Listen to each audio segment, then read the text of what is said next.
स्वागत है आपके अपने YouTube चैनल। आज हम लोग इस वीडियो के माध्यम से जानने वाले हैं क्लास 10th का जो चैप्टर नंबर 5 है। चैप्टर नंबर 5 का पूरा ऑब्जेक्टिव और पूरा सब्जेक्टिव आज हम लोग क्लियर करने वाले हैं। ठीक है, तो देखिए सबसे पहले तो हम पिछला वीडियो के बारे में कुछ इन्फॉर्मेशन बता देते हैं। जो हम लोग का पिछला वीडियो है, पिछला वीडियो में प्रकाश का परावर्तन एवं अपरावर्तन दोनों हो गया था। शायद 2 पार्ट्स लगा था, तो दोनों पार्ट 2 पार्ट्स में हो गया था। ठीक है, और उसके बाद फिर विद्युत धारा अपलोड किया गया है। तो विद्युत धारा एक ही पार्ट्स में हो गया। हालांकि यहाँ पे पार्ट 1 लिखा हुआ है, लेकिन वो एक ही पार्ट्स में कंप्लीट हो चुका है। अगर जो वो सब आप नहीं देखे हैं ना, तो उसका लिंक चैनल का डिस्क्रिप्शन में आपको सारा मिल जाएगा, जाके वहाँ से आप लोग आसानी से देख सकते हैं। ठीक है, फिलहाल हम इस वीडियो के माध्यम से आज स्टार्ट करने वाले हैं विद्युत धारा का चुंबकीय प्रभाव, जो कि चैप्टर नंबर 5 में है।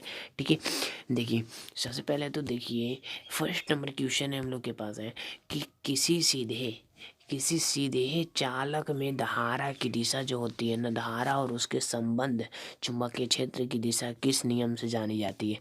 ये सब जो नियम है ना, बहुत ज़्यादा इम्पोर्टेंट है।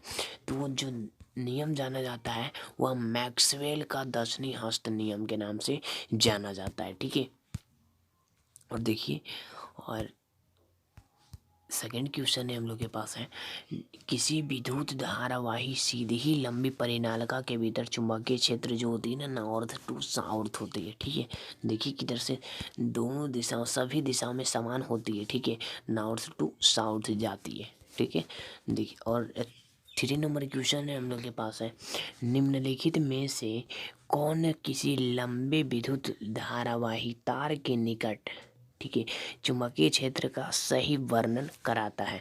तो चुंबकीय क्षेत्र का जो सही वर्णन कराता है वो हमारा है चुंबकीय क्षेत्र की संकेंद्रित क्षेत्र रेखाओं का केंद्रीय तार होता है। ठीक है, ये सब ना आपको थोड़ा सा बोरिंग टाइप का लगेगा, लेकिन कोई बात नहीं, ये सब बहुत ज़्यादा इम्पॉर्टेंट है इस चैप्टर के माध्यम से। और देखिए आप लोग को एक बात और बता देते हैं कि इसमें थोड़ा सा नंबर जो होता है ना, नंबरिकल जो नंबर जो होता है ना, ये 4 5 6 ये वाला नंबर थोड़ा सा गड़बड़ करके मेरे पास भेजा गया है, तो उसके लिए आप लोग थोड़ा सा कॉम्प्रोमाइज़ कर लीजिएगा। तो देखिए चुंबकीय क्षेत्र के 2 ध्रुव होते हैं। ठीक है, चुंबकीय क्षेत्र में कितने 2 ध्रुव होते हैं। 5 नंबर है, देखिए लघु पतन और अतिभारण के समय विद्युत धारा का मान बहुत अधिक हाई हो जाता है, बढ़ जाता है। ठीक है, विद्युत धारा द्वारा प्रदत्त ऊर्जा की दर का निर्धारण कैसे किया जाता है। विद्युत धारा द्वारा प्रदत्त ऊर्जा का निर्धारण किया जाता है। ठीक है, ये टाइपिंग जो होता है ना, टाइपिंग बहुत अजीब टाइप से इस बार किया करके दिया गया है। देखिए कैसे किया जाता है, इसको अलग अलग टाइम जगह पे लिखना चाहिए। दूसरा जगह पे प्रदत्त विद्युत धारा का निर्धारण कैसे किया जाता है, तो वो विद्युत धारा के माध्यम से किया जाता है। ठीक है, और इसका सब्जेक्टिव भी दिया गया है, विद्युत धारा द्वारा प्रदत्त ऊर्जा, सॉरी दोस्तों, सॉरी, ये ऑब्जेक्टिव में नहीं था, ये सब्जेक्टिव में था, और सारा मिक्सिंग करके दिया और मेरा माइंड तो अजीब हो गया। विद्युत धारा द्वारा प्रदत्त ऊर्जा की दर का निर्धारण कैसे किया जाता है। ठीक है, तो उसका उत्तर है विद्युत धारा द्वारा प्रदत्त दर का निर्धारण जो होता है, विद्युत शक्ति जो होता है ना, V² से किया जाता है। ये पिछला वीडियो में हम बताए थे। 5 नंबर क्वेश्चन है हम लोग के पास है, घरों में विद्युत उपकरणों को समांतर क्रम में जोड़ा जाता है। उत्तर है इसका, घरों में विद्युत उपकरण को समांतर क्रम में, ठीक है, और विद्युत उपकरण को समांतर क्रम में जोड़ा जाता है। उसका उत्तर क्या हो सकता है। देखिए जब विद्युत उपकरण को समांतर क्रम में जोड़ा जाता है, समतुल्य विद्युत प्रतिरोध का मान प्रत्येक विद्युत प्रतिरोध से कम हो जाता है और धारा का मान बढ़ जाता है, इसलिए घरों में विद्युत उपकरण समांतर क्रम से जोड़ा जाता है। मेरा क्वेश्चन था, अब घरों में विद्युत उपकरण समांतर क्रम में क्यों जोड़ा जाता है, तो ये आंसर हो सकता था। ठीक है, लेकिन अजीब सा टाइपिंग किया है, देखिए कहाँ पे जाके न्यूमेरिकल दिया है। ठीक है, परिनालिका क्या है। परिनालिका जो आप लोग देखते हैं, जो एक सिरे से दूसरे सिरे में जाता है, ठीक है, परिनालिका उसको कहते हैं, उसको वो है क्या। देखिए सबसे पहले तो है, जब कांच की नली पर ब्रश किया जाता है, ठीक है, कांच की नली पर ब्रश किया जाता है, तब तांबा तार की कुंडली को व्यवस्थित किया जाता है, तो इस व्यवस्था को परिनालिका कहते हैं। ठीक है, और 7 नंबर क्वेश्चन है, देखिए थोड़ा सा अजीब सा इस बार टाइपिंग करके दिया है। ठीक है, लेकिन कोई बात नहीं, आप लोग थोड़ा सा, आप लोग है ना, आप लोग सिर्फ साथ दीजिए, हम पूरा कंप्लीट कर देंगे। सीधी विद्युत धारा वाही चालक तार के कारण उत्पन्न चुंबकीय क्षेत्र का वर्णन करें। सीधी विद्युत धारा चालक तार के कारण जो होता है ना उत्पन्न चुंबकीय क्षेत्र, उसके बारे में वर्णन करने बोल रहे हैं। तो सबसे पहले सीधी विद्युत धारा चालक तार को आसपास लोहे के चूर्ण पर सभी लौह चूर्ण वृत्ताकार पथ पर आ जाती है, जिसकी दिशा मैक्सवेल के दर्शनी हस्त के नियम से जानी जाती है, उसके तरह होती है। ठीक है, और देखिए 8 नंबर क्वेश्चन है हम लोग के पास है। देखिए, विद्युत चुम्बकीय प्रेरण किसे कहते हैं? ठीक है, विद्युत चुम्बकीय प्रेरण किसे कहते हैं? किसी कुंडली की सतह को पार करने वाली, ठीक है, किसी कुंडली की सतह को पार करने वाली चुंबकीय बल रेखाओं की संख्या में परिवर्तन होने के कारण विद्युत वाहक बल प्रेरित होता है। इस प्रेरण की व्यवस्था को विद्युत, इस घटना को विद्युत चुम्बकीय प्रेरण कहा जाता है। तो ओके, देखिए, और 9 नंबर अब ऑब्जेक्टिव आ गया। अब सब्जेक्टिव तो अजीब अजीब सा करके दिया है।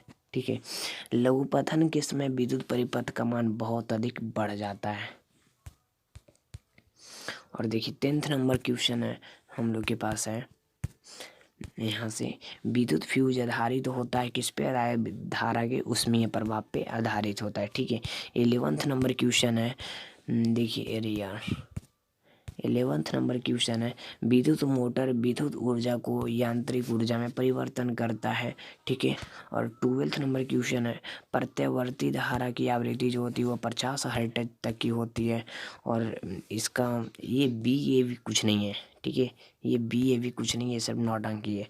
घरेलू विद्युत परिपथ की युक्तियाँ जो होती समांतर क्रम में जोड़ी जाती है।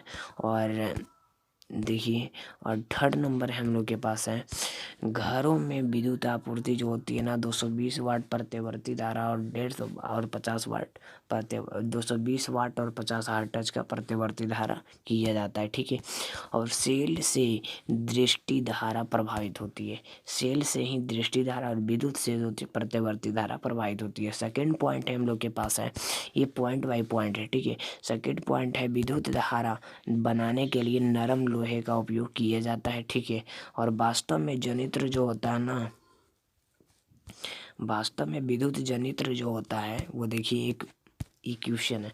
वास्तव में विद्युत जनित्र होता है वह विद्युत आवेश के किसी स्रोत का कार्य करता है या फिर ऊष्मीय ऊर्जा के स्रोत का कार्य करती है। 3rd में है विद्युत ऊर्जा की विद्युत चुंबक की तरह कार्य करती है। 4th में ऊर्जा के परिवर्तन की तरह। 5th में विद्युत जनित्र का पर आधारित है।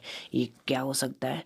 तो वो इसका जो उत्तर हो जाएगा वो विद्युत चुम्बकीय की तरह कार्य करता है। ठीक है, विद्युत आवेश किस स्रोत पर कार्य करता है? तो विद्युत चुम्बकीय स्रोत की पर कार्य करता है। ठीक है, और देखिए, और इसका देखिए एक क्वेश्चन था लास्ट वाला, 5 नंबर था। ठीक है, विद्युत जनित्र का सिद्धांत आधारित होता है। विद्युत जनित्र का सिद्धांत जो होता है विद्युत चुम्बकीय प्रेरण पे आधारित। सिर्फ आप लोगों को थोड़ा सा ध्यान देने की जरूरत है, ये ज़्यादा अटपटा नहीं किया गया है। किसी एसी तथा किसी डीसी जनित्र एक अंतर होता है। ठीक है, एसी और डीसी जनित्र में कोई एक अंतर क्या होता है पता है? एसी, ये देखिए सर, ये है एसी जनित्र सर्पी बल है, जबकि डीसी जनित्र दिक् परिवर्तन का कार्य करता है। इसका आंसर डी होगा, आप लोग मार लीजिएगा।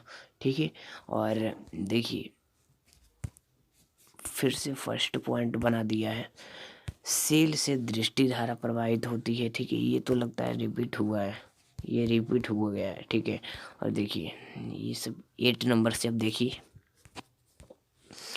किसी प्रोटॉन, ठीक है, किसी प्रोटॉन का कौन सा गुण किसी चुंबकीय क्षेत्र में मुक्त गति करते समय परिवर्तन होता है? तो वो वेग परिवर्तन होता है। ठीक है, पश्चिम की ओर कोई धनावेशित कण प्रक्षेपित होकर किसी चुंबकीय क्षेत्र के उत्तर की ओर प्रक्षेपित होता है तो विद्युत चुम्बकीय की दिशा जो होती है ना उत्तर से दक्षिण की ओर होती है, ऊपरी मुख होती है। ठीक है, सॉरी दोस्तों, ऊपरी मुख होती है। और देखिए विद्युत, अगर जो यहाँ पे ऑप्शन रहता नॉर्थ टू साउथ तो यहाँ पे नॉर्थ टू साउथ होता। ठीक है। और विद्युत धारा उत्पन्न करने वाली युक्ति का नाम है जनित्र या डायनेमो, डायनेमो जनरेटर जिसको बोलते हैं। ठीक है। 11 नंबर क्वेश्चन है हम लोग के पास है। 11 नंबर, वास्तव में विद्युत जनित्र का परिणत क्या करता है। वास्तव में विद्युत जनित्र जो होता है परिवर्तन किसमें करता है, तो यांत्रिक ऊर्जा को विद्युत ऊर्जा। जनरेटर जो होता है ना, जनरेटर, विद्युत जनित्र मतलब जनरेटर, ठीक है, वो परिवर्तन करता है, वो यांत्रिक ऊर्जा। जनरेटर यंत्र है, यंत्र से क्या विद्युत का प्रवाह करता है। ठीक है। और देखिए, और 12 नंबर क्वेश्चन है, विद्युत परिपथ में विद्युत फ्यूज को जोड़ा जाता है, वह किस क्रम में जोड़ा जाता है, तो विद्युतमान्य तार के साथ जोड़ा जाता है। ठीक है। विद्युत परिपथ में विद्युत फ्यूज विद्युतमान्य तार के साथ जोड़ा जाता है। चुंबकीय फ्यूज को उत्पन्न करने के लिए 3 कारक दिए गए हैं। पहला जो कारक है वह प्राकृतिक एवं कृत्रिम चुंबक, फिर विद्युत चुंबक, फिर तीसरा जो है एक चालक, एक कुंडली एवं एक परिनालिका जिससे विद्युत धारा प्रवाहित होती है। ठीक है। और ये मेरा लास्ट स्लाइड है, और लास्ट स्लाइड में सबसे फर्स्ट क्वेश्चन है 14 नंबर में क्या क्वेश्चन है देखते हैं। ऐसी कुछ युक्ति का नाम लिखिए जिससे विद्युत मोटर का उपयोग किया जाता है। ये सारा बहुत ज़्यादा इम्पोर्टेंट है। तो विद्युत मोटर का उपयोग कूलर में होता है, पंखा में होता है, फ्रिज में होता है, वॉशिंग मशीन में विद्युत मोटर का उपयोग होता है। 15 नंबर क्वेश्चन है हम लोग के पास है। ठीक है। देखिए, दो चुंबकीय क्षेत्र रेखाएं एक दूसरे को क्यों नहीं काटती है। दो चुंबकीय क्षेत्र रेखाएं जो है ना, वो देखिए इस प्रकार से ही रहता है। अरे यार क्या हो रहा है, ये देखिए इस प्रकार से ही रहता है, एक इधर से और एक इधर से, और यहाँ पे ये क्यों नहीं काटता है, नहीं काटने का क्या रीज़न है। तो देखिए, दो चुंबकीय क्षेत्र रेखाएं जो होती है एक दूसरे को नहीं काटती है, क्योंकि यह एक रीजु या बंद वृत्ताकार पर चलती है। ऐसे भी बोल सकते हैं कि अगर जो वो काटेगी ना, दो स्पर्श रेखा हो जाएगी, एक इधर, जो कि इम्पॉसिबल है। ठीक है। किसी चुंबकीय क्षेत्र अगर जो दो को एक ही बिंदु पे काट देगी ना, तो यहाँ पर दो स्पर्श रेखा खींचा जाएगा, यहाँ और एक इधर, जो कि असंभव है। या फिर आप इस डिफिनेशन के माध्यम से भी आप याद कर सकते हैं। ठीक है। 16 नंबर क्वेश्चन है हम लोग के पास है, विद्युत चुंबकीय क्षेत्र रेखाओं का गुण सूची दिखाएं। मतलब चुंबकीय क्षेत्र रेखा जो होता है उसका क्या क्या गुण होता है, तो उसका गुण जो होता है वह निम्न गुण होता है। ठीक है। सबसे फर्स्ट है, यह रीजु और बंद वृत्ताकार होती है, यह एक दूसरे को प्रतिच्छेद नहीं करती, एक दूसरे को नहीं काटती है। ठीक है। अभी बताएं क्यों नहीं काटती है।